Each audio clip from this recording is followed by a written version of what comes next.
ছয়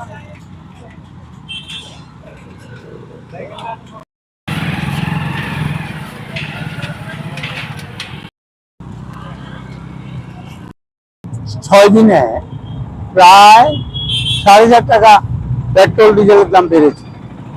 জিনিসপত্রের দাম বৃদ্ধি পাচ্ছে।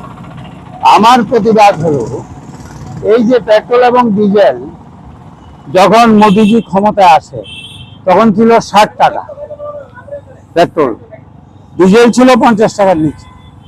এখন 100 টাকার উপরে পেট্রোল, 101 না 2 টাকা হয়ে গেছে।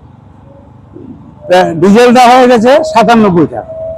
তাইলে ডিজেল এবং পেট্রোলের উপর রাজ্যের ট্যাক্স আছে 20%, সেন্ট্রাল ট্যাক্স আছে 20%। এই ট্যাক্সটা উঠিয়ে নিলেই তো 40 টাকা কমে যায় ডিজেল পেট্রোলের দাম। সুতরাং মোদিজি আগে বলেছিল যে আমরা 40 টাকার নিচে পেট্রোলের দাম করব, ডিজেলের দাম করব। তাইলে এটা তাদের ব্যর্থতা। এর প্রতিবাদে আজকে সাইকেল চালাচ্ছি আমি। আর একটা মিটিং আছে ওই আপনার ওই স্টেট গেস্ট হাউসে যাব, মিটিং অ্যাটেন্ড করব, আবার সাইকেলে আসবো। এই প্রতিবাদ কি সবসময় থাকছে নাকি? না, সব এটা তো প্রতিবাদ, প্রতীক প্রতিবাদ।